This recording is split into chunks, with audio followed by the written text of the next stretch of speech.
I'm Susan, 35. Sitting here in my cozy apartment, scrolling through old photos from the Hawaii trip, a flood of emotions washes over me. I can still feel the tension from that family dinner at the resort, the way my heart pounded as I finally stood up for myself after years of being overlooked. It was a pivotal moment, one that changed the course of my relationship with my family forever. Growing up in a close, knit family in New York City, I was the middle child between my older sister Lily, 38, and younger brother Ethan, 32. Our parents, Robert and Carol, owned a successful law firm. They were well respected in the community, but there was an unspoken hierarchy at home. Lily was the golden child, always getting straight A's, excelling in extracurricular activities, and later becoming a high-profile lawyer like our parents. Ethan, being the baby, was doted on and protected. I, on the other hand, was often left in the middle, trying hard to make my mark, but always feeling like I was falling short. When Lily graduated from Harvard Law School, my parents threw her a lavish party that cost a fortune. They paid for her entire education, including the expensive tuition, books, and even her study abroad program. It was a given that they would support her in every way possible. 3 years later, when it was my turn to go to college, things were different. My parents told me they could only afford to pay for half of my tuition at a state university. I had to take out student loans and work part-time at a local coffee shop to make ends meet. I studied late into the night, juggling my classes and work, but I never complained. I thought it was just a matter of financial circumstances changing. Then came Ethan's turn. He wanted to study business at a private university on the West Coast. Without hesitation, my parents paid for his entire education, bought him a brand new car, and even set up a monthly allowance for him. When I brought up the disparity at a family dinner, my mother simply said, "You've always been so independent, Susan. You can handle it." It wasn't a choice. It was something I was forced into. As we entered adulthood, the pattern continued. Lily got married to a wealthy businessman, and my parents contributed a large sum of money towards their luxurious wedding and helped them buy a beautiful penthouse in the city. Ethan started his own business, and my parents provided him with seed money and a place to stay rent, free until his business took off. Meanwhile, I was still struggling to pay off my student loans, living in a small apartment with a roommate and working as a graphic designer. When I needed a new laptop for my job, I had to save up for months to afford it. Last year, on my father's 65th birthday, we gathered at their mansion for a big celebration. After dinner, as we were sitting in the living room, my mother excitedly announced that they were planning a family vacation to Hawaii to celebrate Ethan's recent business success. I was thrilled at the idea of a family vacation, thinking it would be a chance for us to bond.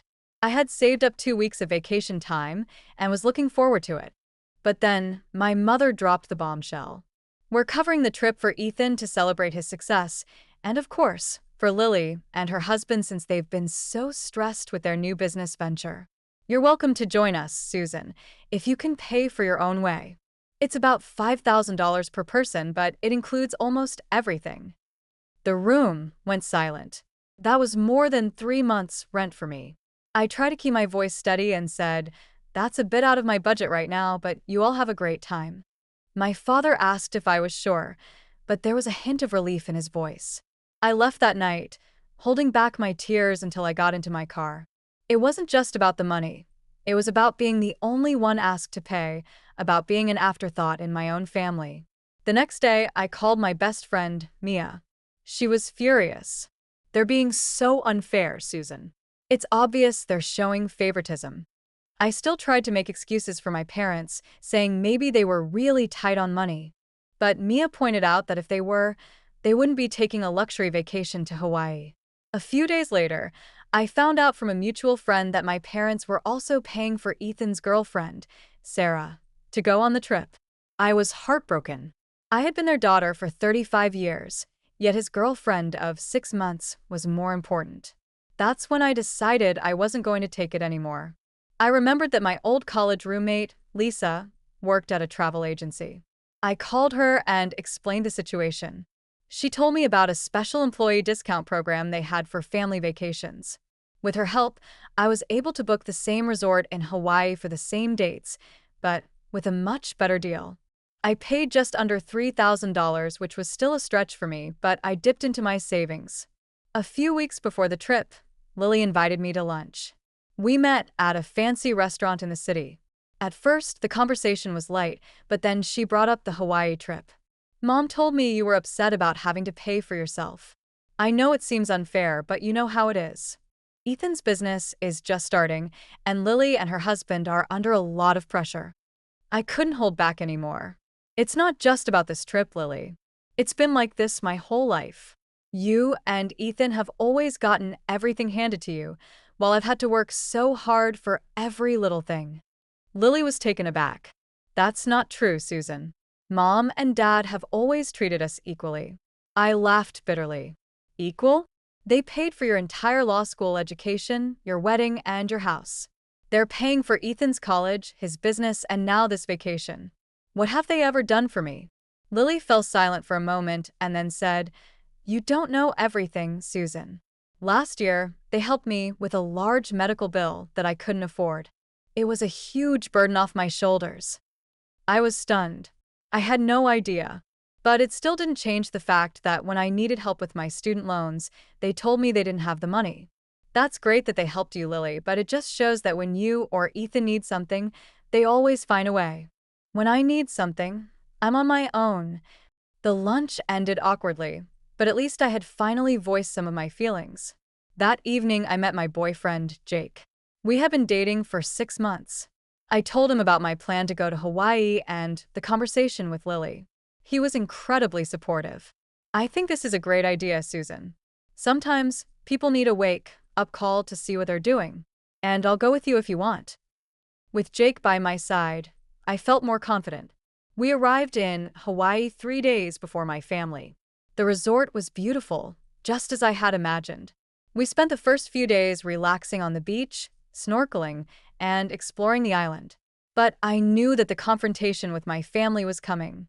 One morning, I checked my social media and saw that my family had posted pictures of themselves at the airport on their way to Hawaii. My heart started to race. I knew it was time. That evening, we went to the resort's main restaurant for dinner. As we were sitting at our table, I saw my family walk in. 6 heads turned in our direction, and the expressions on their faces were a mix of confusion, shock, and disbelief. Ethan was the first to recover. "Susan, what are you doing here?" I stood up and said, "Surprise. I decided I wanted to see Hawaii after all." My mother forced a smile and said, "What a coincidence." I replied, "Not really. I got a great discount through a friend, and I thought it would be a great opportunity." My father cleared his throat. "Well, it's nice to have you here." But I could tell they were uncomfortable. During dinner, the conversation was stilted. Ethan tried to include us in their vacation plans, but my mother kept making comments about how Jake and I probably had our own things to do. Finally, I couldn't take it anymore. I said, "This isn't just about this vacation. It's about how I've been treated my whole life. You've always favored Lily and Ethan over me. You've paid for their education, their weddings, their houses, but when I needed help, you turned me away."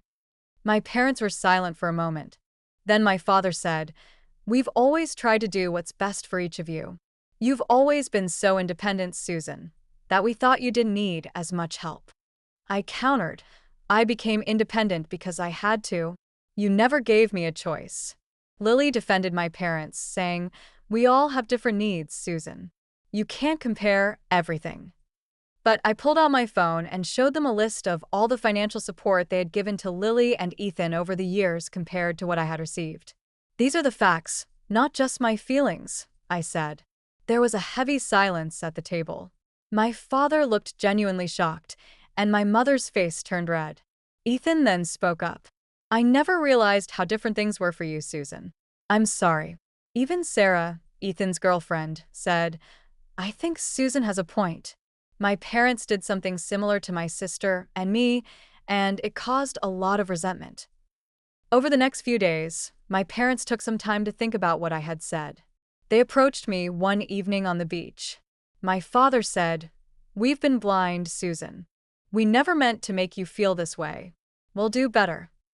My mother added, We're going to set up equal trust funds for you, Lily and Ethan. It's time we treated you all fairly. I was in tears.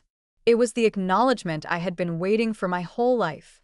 The rest of the vacation was filled with more open conversations, laughter, and genuine bonding.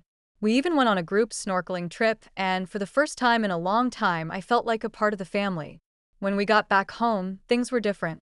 My parents started asking for my opinion on family matters, and Lily and I began to build a more authentic relationship. Ethan also made an effort to be more inclusive. A few months later, we had another family dinner at my apartment. My parents announced that the trust funds were set up, and we all raised our glasses to new beginnings.